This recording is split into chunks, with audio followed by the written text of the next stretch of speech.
sa, he, Vipra, the Brahman, Bhagavat, of the Supreme Lord, Suhrit, the friend, Tada, then, Dristva, sing, Swa, his own, Brityai, by the servants, Ajitam, unconquerable, Parajitam, conquered, Tat, upon him, Dhyan, of his meditation, Vega, by the momentum, Udgratita, untied, Atma, of the self, Bandhanaha, his bondage, Tat, his, Dhamma, abode, Lebhe, he attained, Achirata, in the short time, Satam, of great saints, Gatim, the destination. Thus seeing how the unconquerable Supreme Lord is nonetheless conquered by his own servants, the Lord's dear Brahman friend felt the remaining knots of material attachments within his heart being cut by the force of his constant meditation on the Lord. In a short time, he attained Lord Krishna's supreme abode, the destination of great saints. Purport.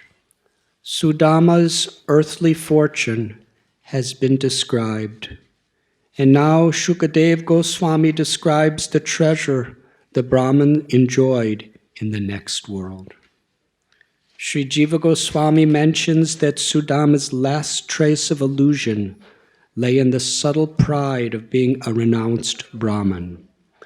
This trace was also destroyed by contemplating the Lord's submission to his devotees.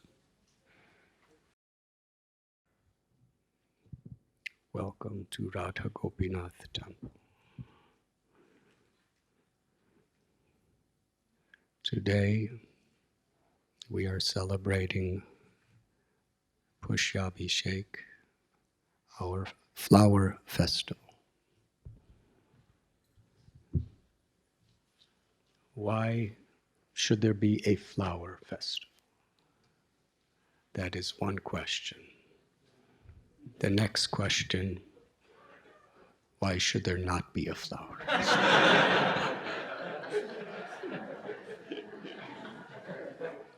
On the path of bhakti, we will devise our creative imagination to figure out any excuse for a festival.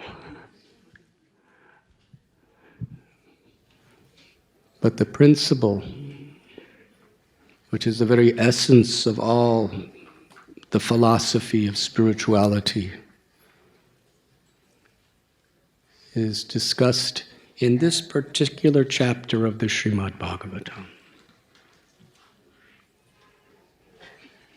We find an identical verse that Krishna speaks in Bhagavad Gita in this chapter. Patram pushpam phalam toyam yome bhakta prayachchite tadaham bhaktu pahritam ashnami prayatatmana. That even if one offers me a simple leaf, a little water, a fruit, or a flower,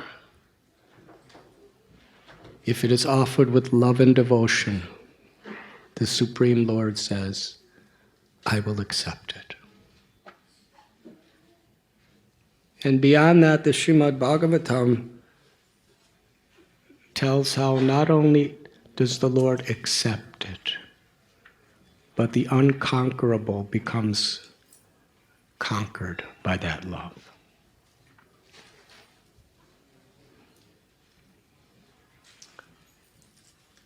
anyone, in whatever particular status of society one may be, can offer a leaf. Leaves are more or less free. A little water, a fruit or a flower. He doesn't specify what type of flower. He doesn't say a gardenia or a marigold or a lotus flower. Any flower.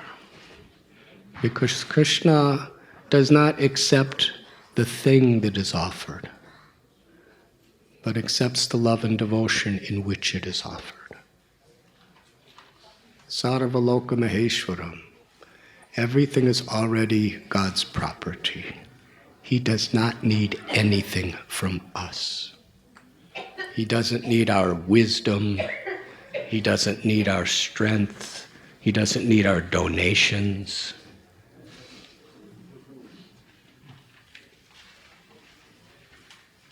Because Krishna tells in Gita, I'm the strength of the strong, I'm the intelligence of the intelligent, I'm the abilities in everyone.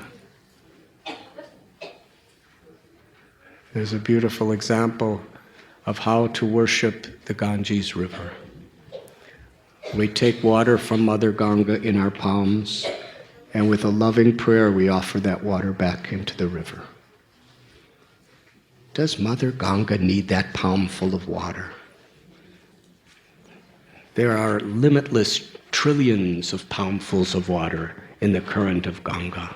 Begins at Gangotri in the peaks of the Himalayas and comes down to Ganga Sagar in the Bay of Bengal, traveling 1,000 miles.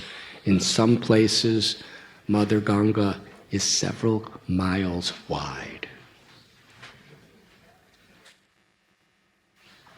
What is a palmful of water?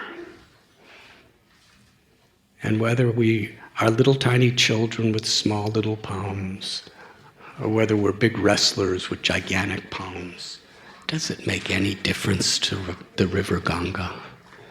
It's all insignificant. And not only that, we're taking it from her. We're taking it and then saying, oh Ganga, by my greatness I'm offering you water.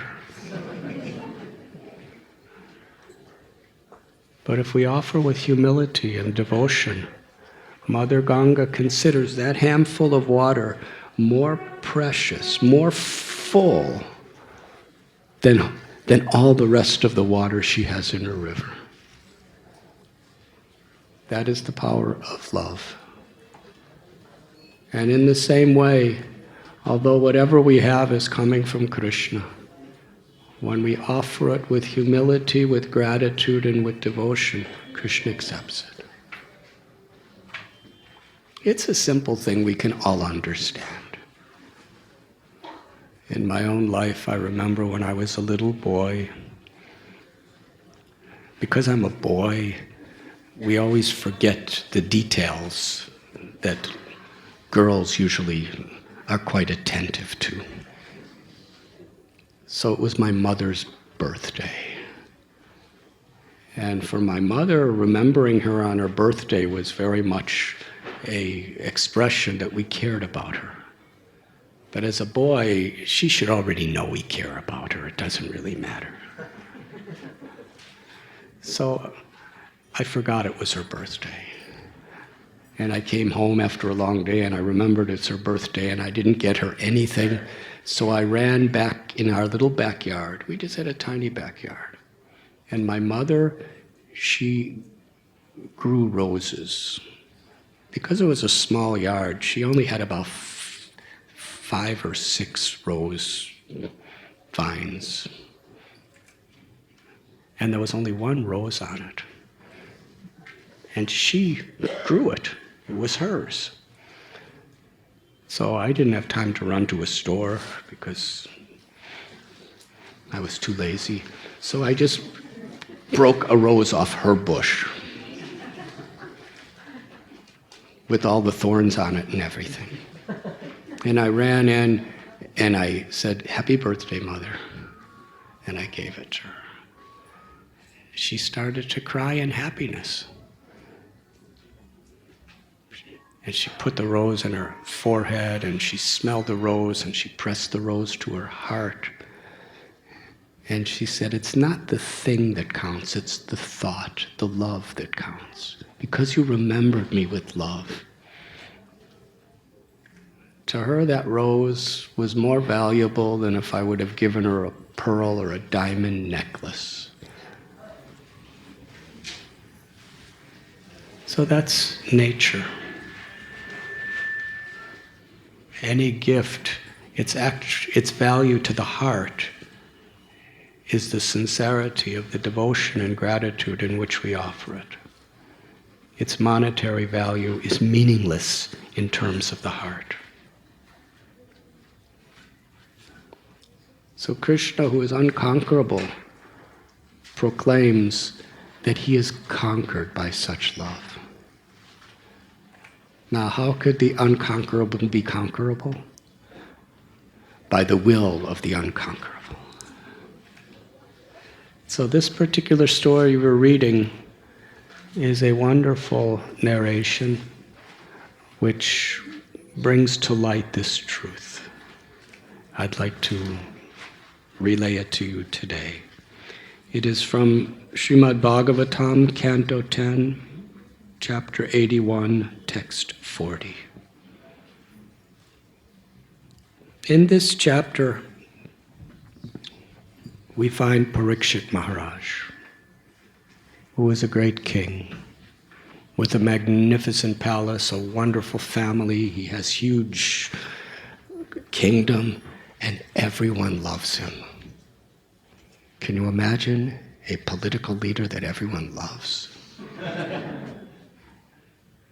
Why did everyone love him? Because he genuinely was a saintly person. He loved God. And therefore he saw every living being as the children of God. He didn't see this is my kingdom, this is my palace, this is my power. This is all Krishna's. And I'm being entrusted with this as a caretaker. And how I treat even the least among my citizens is how I am actually showing my love for Krishna, for God. And therefore he treated everyone with such respect, how he protected, how he gave the real rights, not only of the body, of the mind, but of the soul.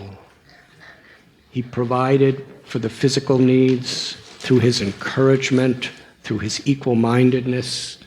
He totally inspired the minds, and through his own example of complete devotion, Sharanagati, surrender to the Supreme Lord, he nourished everyone spiritually. And therefore everyone loved him. It's a common principle. Sometimes people think, why nobody loves me? But a higher question is, how could I love others? Because unless we give love, we really can't recognize love even when it comes to us. In a true sense. So he was simply giving, and therefore everyone was reciprocating. But it's a long story. He got a message that he was going to die in 7 days. He was still young, at the peak of his career. Now, what would you do if you received this news where with absolute certainty you would die in 7 days? Some people would go on a vacation and really enjoy like never before.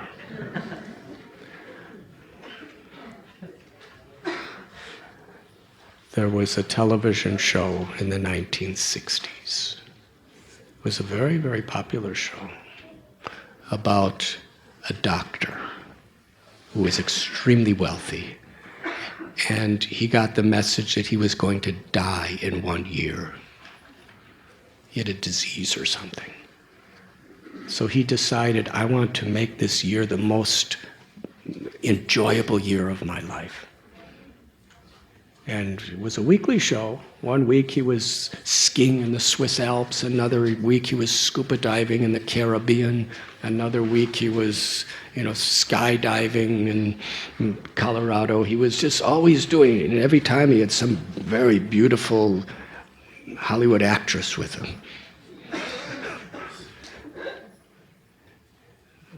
So the people were thinking, this person is so intelligent. He really knows how to enjoy. The show was so popular.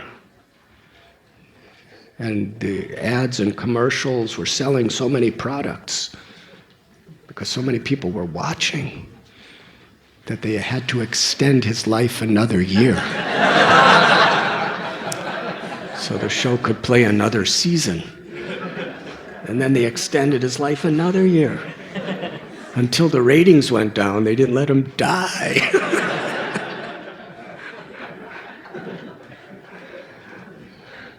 So that if our standard is just material enjoyment, then that television show makes a lot of sense. But if we have a spiritual perspective, it doesn't. Real happiness is not what is perishable. Real happiness, it is what is eternally within us. So when Parikshit, he could have enjoyed like nobody could imagine with his wealth and power. But he just put on a little loincloth and decided he would fast until his death. And he went to the banks of the river Ganges. The place is still there today. It's called Shukatal. There's a banyan tree. And there on the bank of the Ganges, he wanted to associate with sadhus, with saintly persons, and just hear about Krishna. Just hear about the Supreme Lord in his various incarnations and surrender his heart. And this was such big news that the king was coming just to hear from the sages. And he wasn't angry, he was grateful. He wasn't thinking, why is this happening to me? He was thinking, how fortunate I am. Because we all have to die sometime. And I know when, so I could really prepare myself. And I'm so much involved with so many distractive activities, and now I could totally focus myself on my bhakti, on my yoga, and completely absorb myself in the highest perfection by hearing and chanting the glories of the Lord. So all the yogis and sages and rishis, they all came together, thousands of them, just to be there to help the king in his last days, to remember God. And they were wondering, who is most qualified to speak? Because King Parikshit asked some simple questions, which are very relevant to everyone. There are many religions and many scriptures and many philosophies, and I don't have time to study them all. I only have 7 days. What is the essence of all of them? What is the prime duty for all human beings? And what is the most important duty for a person who is about to die? So they came together to discuss who's most suitable to speak. And there were people like Vyasadeva, the author of Vedic literatures, the compiler. Narada Muni was there, Bhardraj Muni was there, Gautam Rishi was there, Vishwamitra Muni, Vasishta Muni, the greatest sages of history were all there. And then a 16-year-old boy named Shukadev. Shukadev was just wandering through the forest. He was so oblivious to materialistic life that people thought he was kind of crazy. And he didn't care, because he was in another world, although his body was in this world. He was so compassionate and respectful and kind to all, but he wasn't concerned so much with material conventions. So people were harassing him, and he was just smiling. And then these people were following him and saying names against him and throwing things at him, and he was just smiling and pranams. And then he walks into this clearing on the bank of the Ganges, and they see all the greatest sages and rishis and the king of the world all stand up to receive him. So all these people kind of went away. And everyone unanimously accepted Shukadev should speak. Because although he's so young, he has such a pure heart, and he has heard from his guru with such attention. So Parikshit Maharaj is in this particular chapter, he's already, this is the end of the 10th canto almost, so he's probably only has about 1 day to live when this is being spoken. Maybe 1.5 days. And he's asking Shukadev Goswami that I'm fasting for about 6 days. I'm not even drinking water, but I'm feeling so completely spiritually and emotionally strong, because I'm drinking the sweetness of hearing this divine leelas, the teachings of the Lord and the pastimes of the Lord. It is food for the soul. And he was asking about this principle of devotion, and Shukadev Goswami wanted to tell a special story about a Brahma named Sudama. If you go to the Gujarat province of India, there's a town called Porbandar. It's still there today. And there's a temple where Sudama lived. Still there, very historical. I'm going to tell the history of that place. In fact, you know who was born in that same town that Sudama was living? Mahatma Gandhi.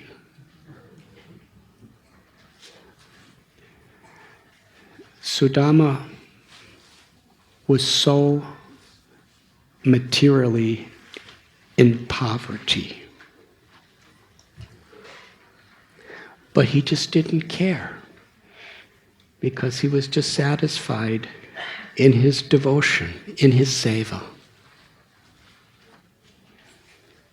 His body was so emaciated that all over you could see his bones his veins bulging out. His clothes, even though he washed them, he would wash them in like some muddy little pond. So they always looked kind of dirty, even though they were freshly washed. And his clothes were all torn up and tattered. In his house, the walls were crumbling, the roof was caved in. It was like just a thatched hut, which was in terrible condition. He lived there with his wife. His wife, who was a completely pure-hearted lady, she didn't mind the poverty herself. But it broke her heart to see her husband in such poverty. So one day she approached him and said, when you were young, you went to the Gurukul, to the school of the Guru, along with Krishna. You see, Krishna lived in the forest of Vrindavan as a cowherd boy for the first approximately 12 years of his life. And then, to fulfill his purpose of his incarnation in this world, he later moved to Mathura and then Dwarka. And in Dwarka, it was a kingdom with the most magnificent palaces.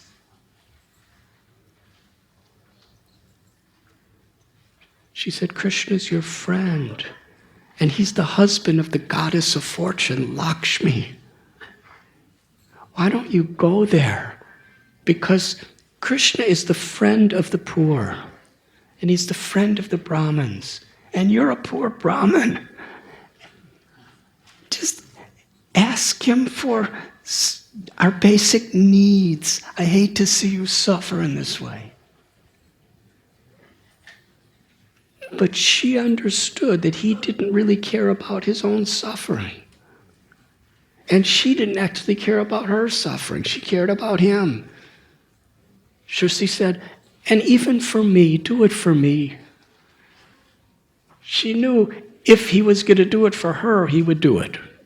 But he wouldn't do it for himself. But she wasn't doing it for him. She was herself. She was doing it for him. So she said, do it for me, only so he could do it for himself. Does that make sense? I don't think it makes sense, but I tried.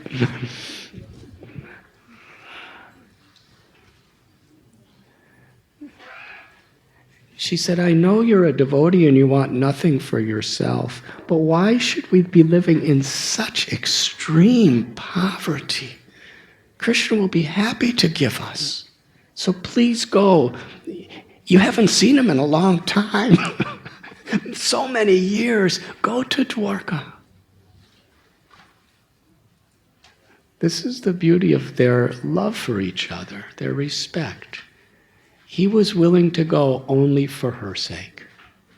And she was asking him to go only for his sake. So Sudama was thinking, it's not my position to ask God for anything, except how can I serve you? Srila Prabhupada would tell us the highest prayer is how can I serve you with love? How can I please you? Nadanam na janam na sundarim kabitam vajagadisha kamaye. Mama janmani janmanishwari bhavatad bhakti rahoita kitvai. Sri Chaitanya Mahaprabhu offered this prayer, which is really the essence of bhakti. He's praying to Krishna. I do not want wealth. I do not want fame. I do not want great scholarship. I do not want the most pleasurable experiences of the senses. I don't even want liberation, mukti. My only prayer is I want to serve you unconditionally, for your pleasure, in any situation you put me, even if it's birth after birth after birth. That was the mood of Sudama. So he was thinking, on the pretext of going on my wife's, for her purpose, I'll get to see Krishna after so long. And he told his wife that, how can I go without offering him a gift? Can you give me a gift that I can present? And she looked around, and there was literally nothing in their house. So she went out door to door to beg. How many of you have been beggars in India at any time in your life? Well, I used to be one.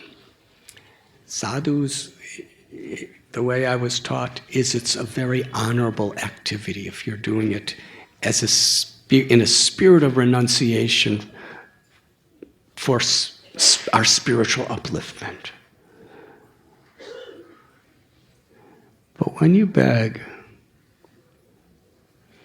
especially in the villages near the Himalayas, people usually don't give you anything. Usually they just say, get out of here. We have enough beggars around, out from here. And they abuse you. And that's a really nice thing, because It helps our ego to understand that not everyone recognizes me as a great sadhu coming to bestow blessings upon them. And when somebody does give you something, they always give you the cheapest, most worthless thing they have.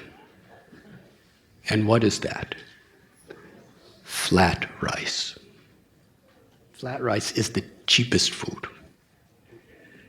It's basically flat, it's dry, and it doesn't cost anything. And they don't usually give you from the top of the barrel. They go to the bottom. And they give you this kind of dirty flat rice. So that's what she got. And it was stale.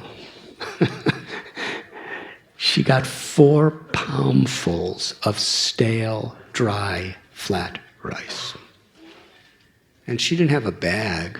She just took an old torn up little cloth and wrapped it around the rice and gave it to her husband. And he didn't have any pockets. He just kind of tied it around his waist and walked to Dwarka, the most beautiful kingdom of the world. And as he came to Dwarka, he saw these magnificent palaces. And being a humble Brahmin who was used to being abused, he was thinking, are they going to let me in? But as soon as the guards and everyone saw a simple Brahmin, they escorted him through these beautiful gardens to Krishna's principal palace. And they brought him right into the inner sanctum of the palace, where Krishna was sitting on the bed of Rukmini, the goddess of fortune. And as soon as Krishna saw him from a distance, he jumped up from the bed, he ran across the room into the courtyard and embraced Sudama with tears of love. I'm so grateful that you came to bless my house. That was Krishna speaking. And then he brought Sudama and put Sudama on his own bed, and then Krishna got on the floor and washed Sudama's feet, offered him a very nice seat. Rukmini, the Hladini Shakti, the feminine divine energy of the Supreme, with a little chamara fan, she was lovingly fanning Sudama. As Rukmini and Krishna were offering him very wonderful food and gifts, and they were speaking, Krishna told Sudama, do you remember long ago, so many years when we were children, we were living at our Guru's ashram together, Sandipani Muni. And one time, our Guru Mata, our mother Guru, the wife of our Guru, she told us, go get some firewood so we went into the forest to collect wood. And while we were there, an unseasonable storm came about. Everything became dark. There were high winds, torrential rains, and we were trembling and shivering, and we couldn't really even walk. And then the night came. But we very carefully protected the wood we were going to bring for our Guru Mata. And we were lost. How is it that God becomes lost? By his own will. These are pastimes. Krishna appears within this world to perform these pastimes, to reveal to us the deepest philosophical, social lessons through his own example. And the highest of all lessons is how he reciprocates with the love of his devotee. So the next morning, Sandipani Muni came to the forest looking for Sudama and Krishna, and they found him. And in this way, Krishna was showing the world how to be humble before one's teacher or guru. And Krishna presented him the wood. And Sandipani Muni was so very deeply moved by this. Even though he knew he was God, he was playing the pastime. He knew that it would please Krishna by being his guru to teach the world. And Sudama Vipra Sandipani Muni blessed them.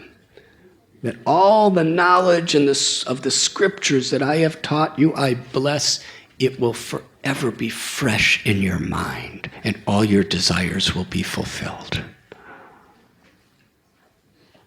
So Krishna and Sudama were remembering the good old days in that sense.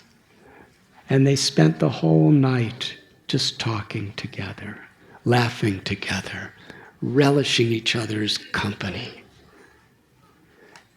And then the next morning, Krishna knows everything. He's within everyone's heart.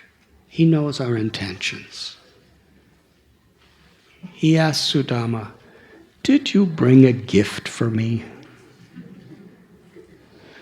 And Sudama, Krishna just fed him the most luxurious food.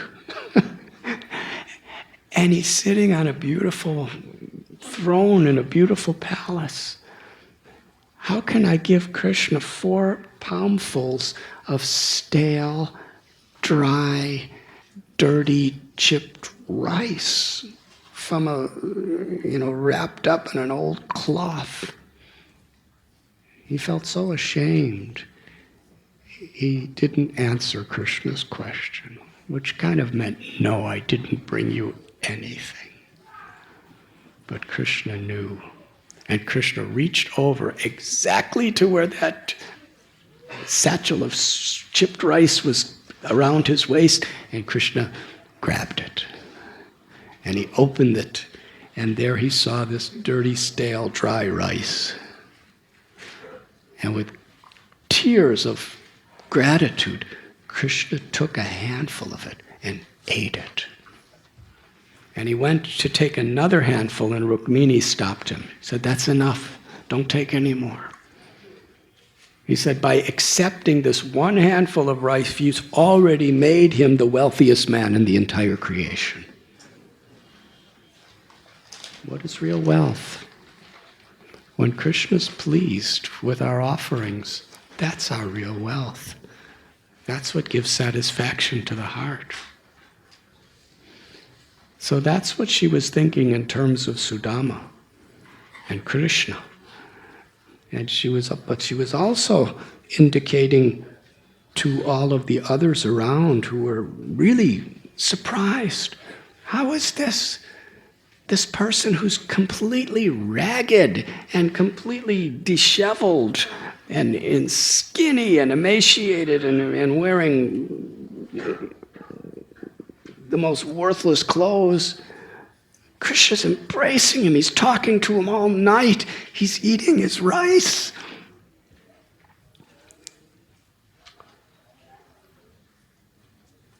So Rukmini stopped him.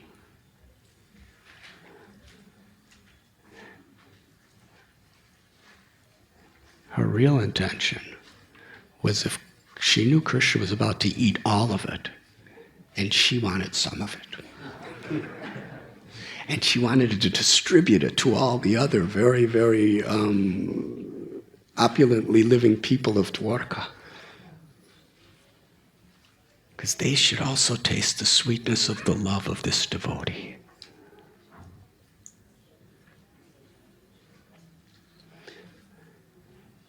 As Sudama was leaving, Krishna walked with him quite a long distance along the roadside outside of the kingdom before he bade him farewell.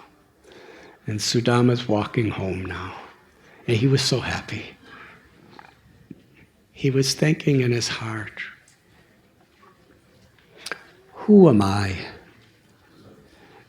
Just a very, very lowly friend of a Brahmin, so unqualified, with nothing. And who is Krishna? The absolute truth, the source of everything that exists, the God of all gods, the husband of the goddess of fortune.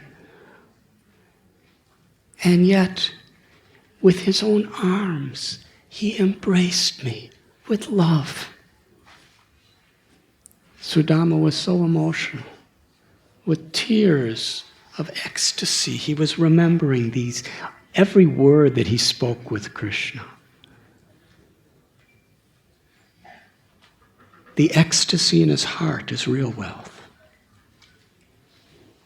And Krishna accepted that flat rice from me, and he loved it. And then it was Sudama who cited this verse, Patram pushpam palam toyam yome bhakta prayachati taraham. Shukadev Goswami, he's saying the same words that Krishna was to speak. Krishna is bhavagrahi janardana. He doesn't see the thing that is offered to us. He sees the love and devotion in which it is offered, the purpose, the intention.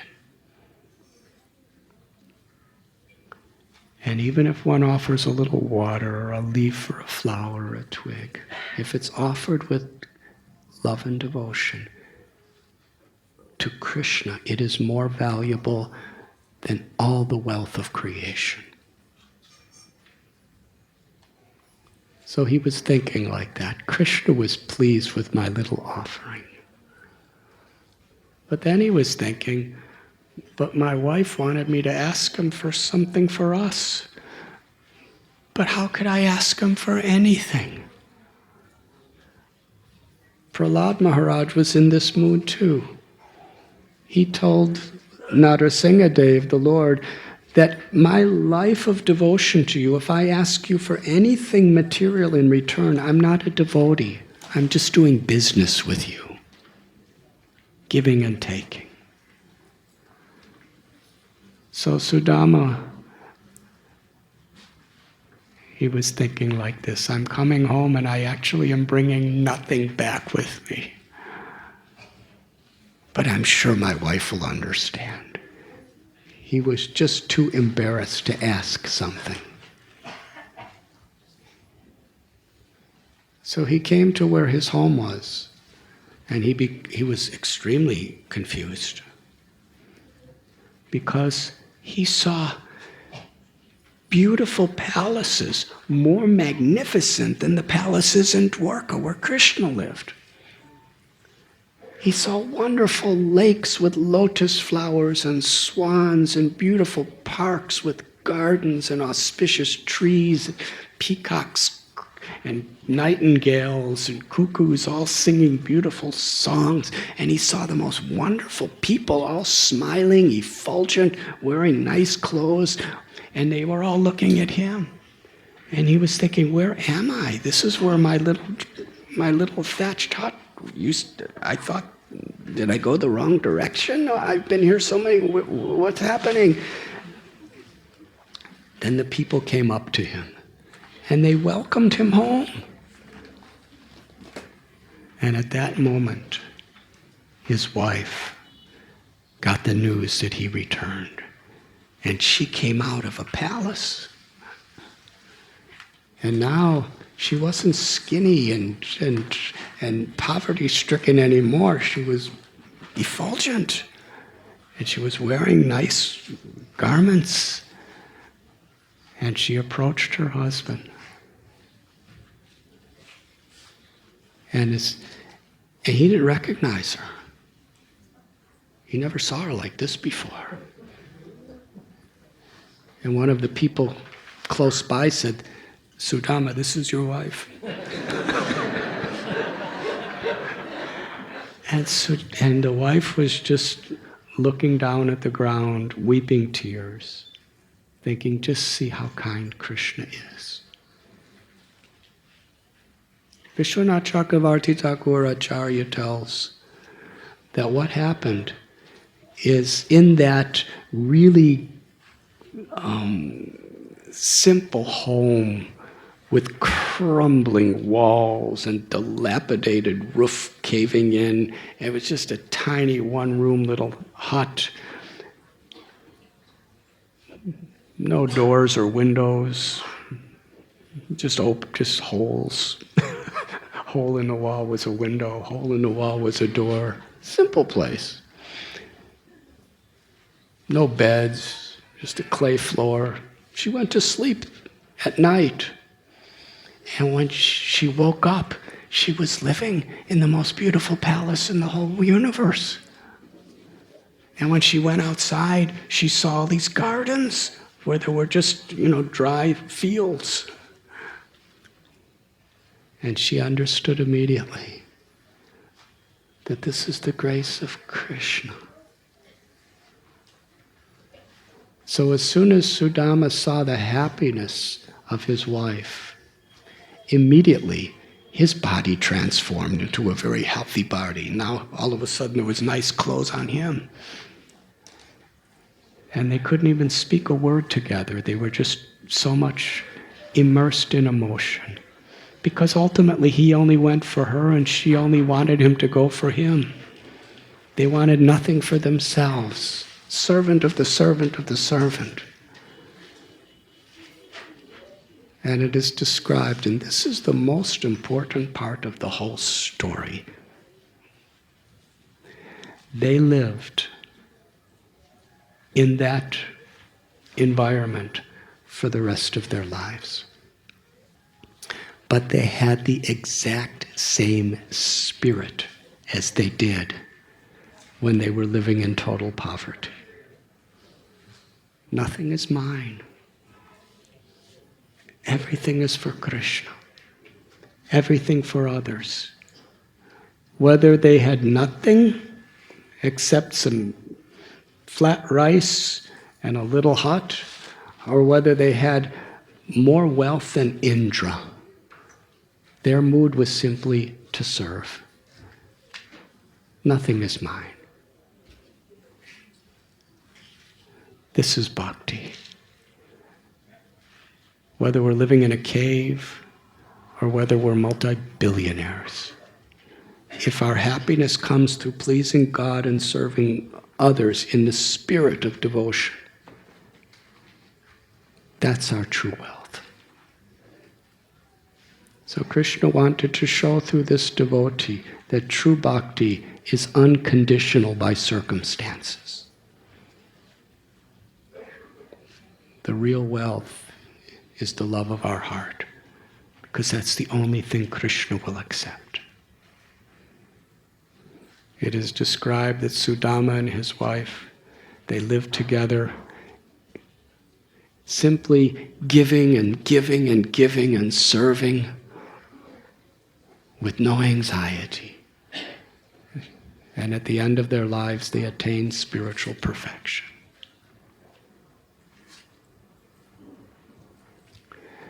Sudama appeared again in this world.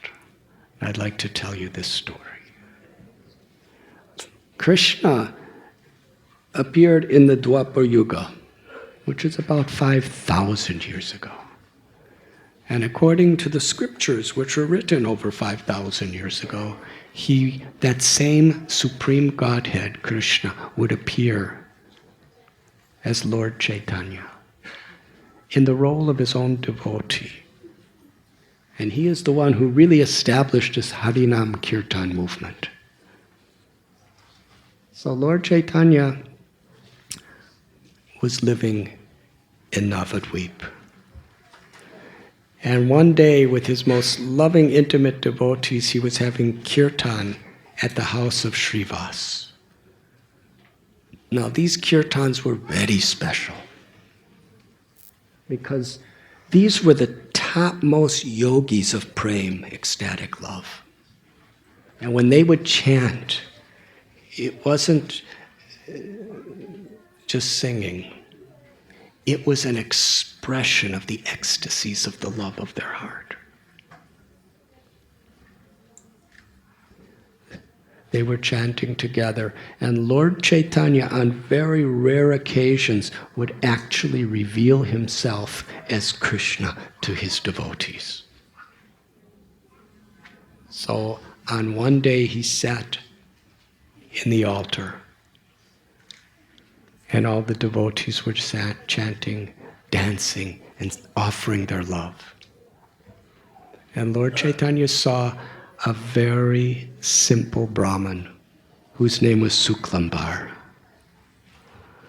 And Suklambar had a little torn up cloth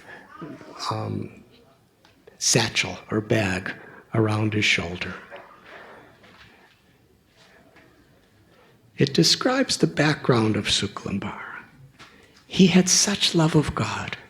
He had such deep, profound compassion. He was the happiest person because of that inner wealth. But externally, he appeared really poor. He had a little straw hut that he lived in near the banks of the Ganges River. And Suklambar, he was a beggar. He would go to at least 10 houses every day. And some people don't give you anything. And other people just give you a handful of what? Flat rice. That's what beggars get. To this day, that's what beggars get. So he had this dirty, stale, dry, flat rice in his bag that he would beg. And after he would go to all these houses in the morning, it describes he was constantly chanting Krishna's names. He was always in Ananda ecstasy, remembering Krishna. And he would take that rice and he would clean it and he would make an offering to Krishna with love and devotion, and then he would eat some. That was Suklambar Brahmachari. So on this one day, he just finished his begging, and the little bit of rice was in his bag, and he was dancing in front of Lord Chaitanya with such jubilation. Lord Chaitanya called him, Suklambar, come here, come here. And Suklambar came. And Suklambar was so totally liberated and free the way he was dancing, so sweetly. Everybody was looking at him. And Lord Chaitanya said, come closer. And as he was dancing and smiling, his bag was swinging to and fro. Lord Chaitanya thrust his hand in the bag and took a handful of that rice and ate it. And with tears of happiness, Lord Chaitanya thrust his hand in the bag again and again, and eating handful after handful of that rice. And Suklambar fell to the ground. He said, it's stale, it's unclean, there's stones in it. How are you eating this, my Lord? And Lord Chaitanya said to Suklambar, you may not remember, but I remember. You are my poverty-stricken beggar, birth after birth. In your last life, you were Sudama. And in your last life, you wouldn't offer me your rice. I had to grab it. I had to steal it from you. And similarly, I am doing so today. Tasting the sweetness of the love that is within this rice is my greatest happiness. You see, usually when we offer food to the Lord, there are certain rituals performed.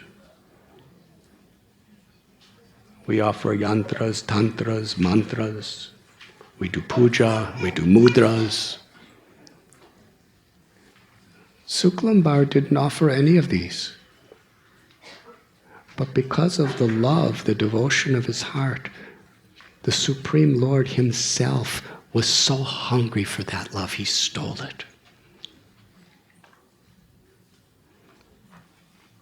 And Lord Chaitanya Mahaprabhu, he told Suklambar Brahmachari, because I have accepted your rice from you, which was infused with your devotion, I am so grateful. I am conquered by you.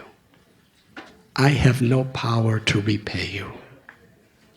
When Krishna ate that rice of Sudama, he was thinking, with all that I possess of all existence, I have nothing valuable enough to pay back Sudama for this rice. Because his love is beyond the limits of wealth.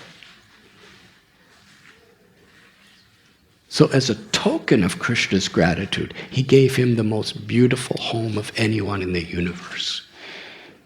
But Krishna felt himself, this is insufficient, but it's the best I could do on the material level. But what he did give him is the happiness of that love. And on that day, Lord Chaitanya told Suklambar, because I have accepted this rice from you, I bestow upon you the highest spiritual perfection of prema bhakti. All the rules, all the philosophies, all the regulations, all the rituals of all religions are all servants of one principle: pure love and devotion. It is the root of all spiritual processes. It's unmotivated love. Beyond all the physical perishing wealth of this world, beyond the 8 mystic powers of the yogis, the Vedas describe even mukti, liberation from all suffering in the supreme peace of Brahman. Even mukti stands with folded palms to worship prema, ecstatic love. It's the only true experience that could give the highest ananda to the soul, to the Atma, is to feel the limitless love of Krishna and to express our love for Krishna. The highest truth of all scriptures, of all knowledge, of all yoga, the Srimad Bhagavatam explains, is that the devotee is completely conquered by the infinite sweetness of Krishna's love. And Krishna is forever conquered by the sweetness of the devotee's love. You see, in this material world, everyone wants to be the conqueror. But when we actually conquer our restless, polluted mind and senses, then our ultimate aspiration is to be conquered by Krishna's love. And Krishna's ultimate aspiration is to be conquered by his devotees' love. Sri Radha is conquered by Krishna, and Krishna is conquered by Sri Radha. And that Leela is what we are all meant to participate in. So Lord Chaitanya gave Suklambar Brahmachari prema forever. Because Krishna tasted his simple little rice. Dry, flat, stale rice.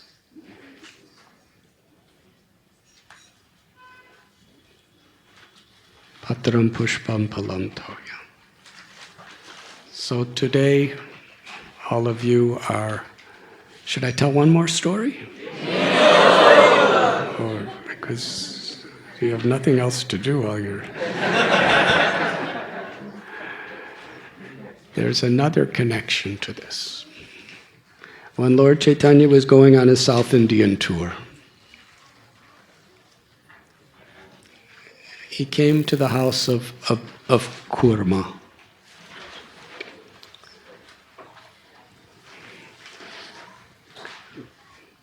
actually there's a temple of Kurmadev, one of the avatars of Vishnu. And Lord Chaitanya was dancing and inspiring all the villagers and townspeople in the area to take this name of Krishna, kirtan, and dance and chant together.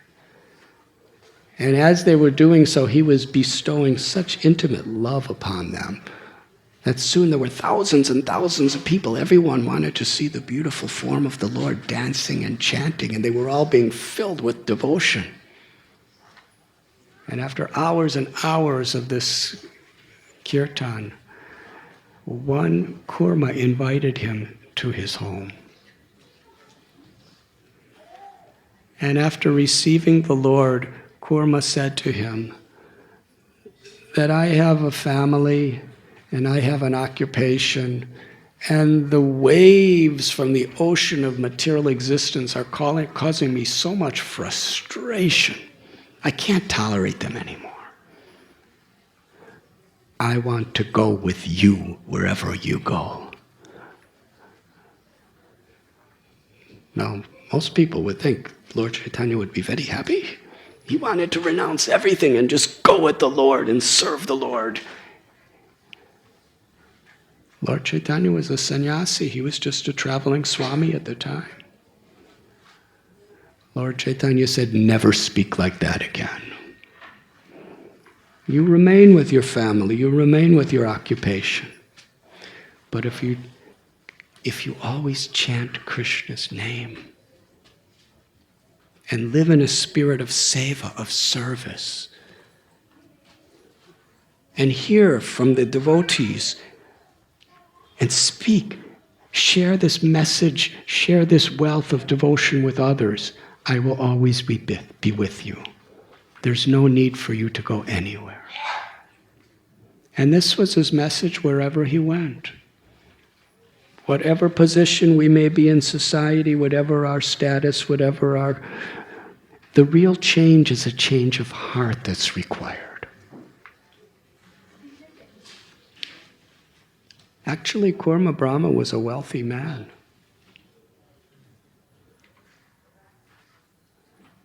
So Lord Chaitanya left. And hours after he left, there was a simple man named Vasudeva, who somehow or other understood that Lord Chaitanya is Krishna himself. Even though he never saw him, he could feel it within his heart, and he wanted so much to see him and to serve him.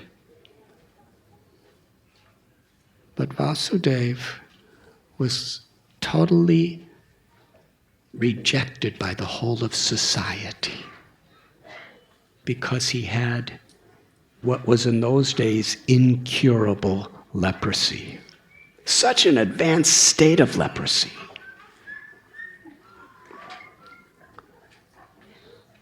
That there was constantly pus and blood and infections oozing from his sores. And he smelled abominable. His flesh was decaying. And there were so many worms eating his body away. And if a single worm fell from his body, Vasudeva would respectfully, gently pick up that worm and place it back in his body, thinking that I'm living in this body and the worm is living in the body, so we're neighbors.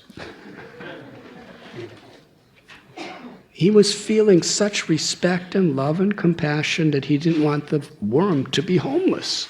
So he would place the worm back in his own body. Now, we cannot imitate him. But the principle is important. Paradukaduki, that as love of Krishna, love of God awakens, we become deeply compassionate for all other living beings. We see the soul, the Atma, as our true brothers and sisters, and we feel for them. That is bhakti.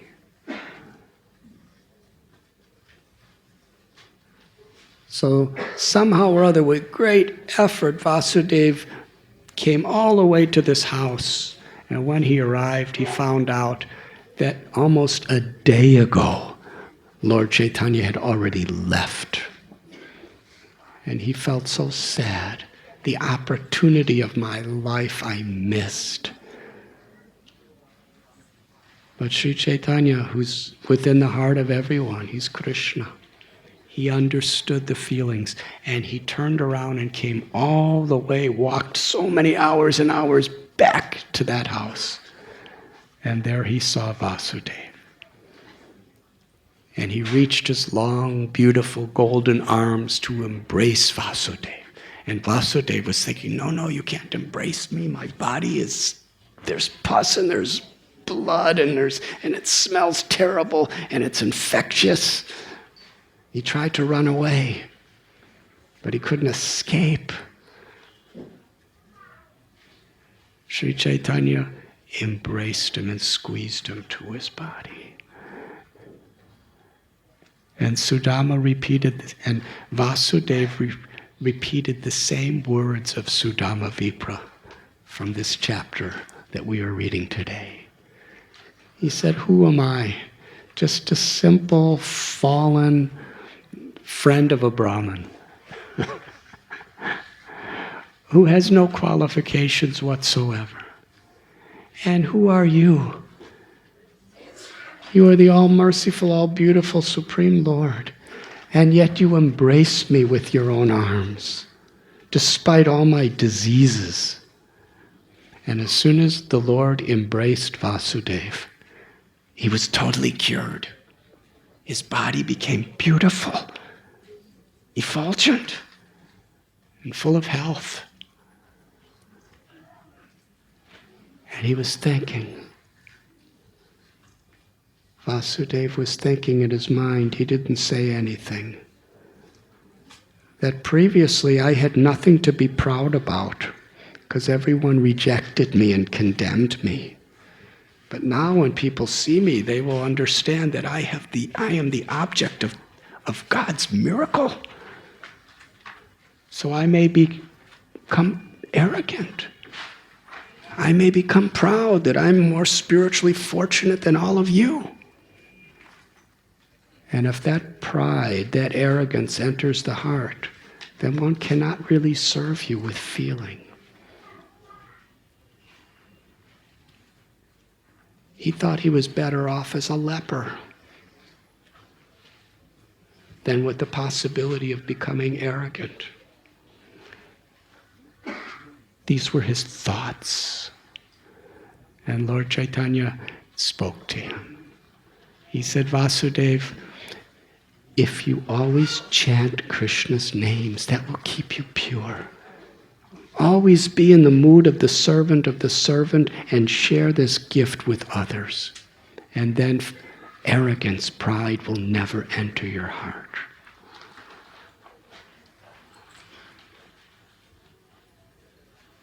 So today we have people from Ukraine. There are 40 devotees from Ukraine. And they are all very much affected by what's going on there. There's almost a civil war.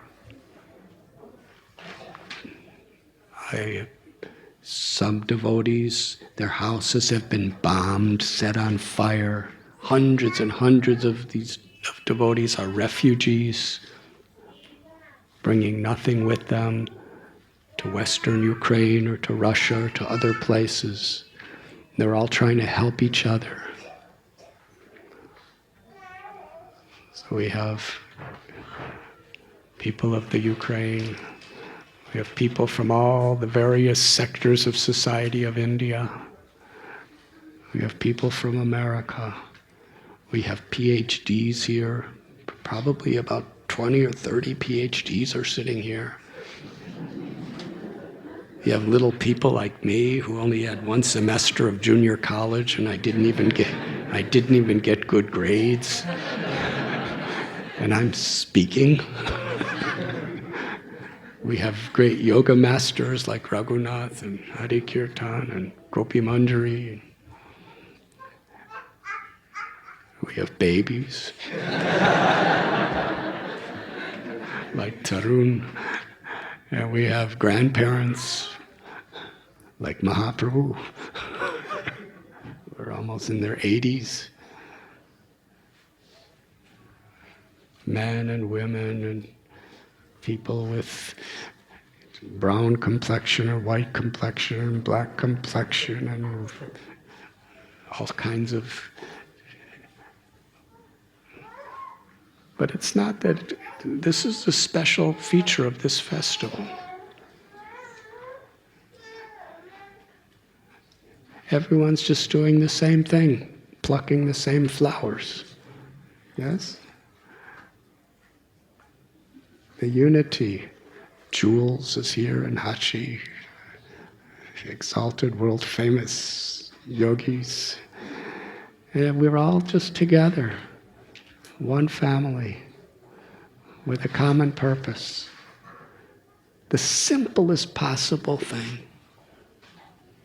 Who cannot pluck a flower? And yet the unity of all these flower petals together is our united offering of love. And tonight all these flowers will be offered to Lord Krishna and Sri Radha. And after there will be over 1 ton of flowers. And people stand in line to donate the flowers because it's so special.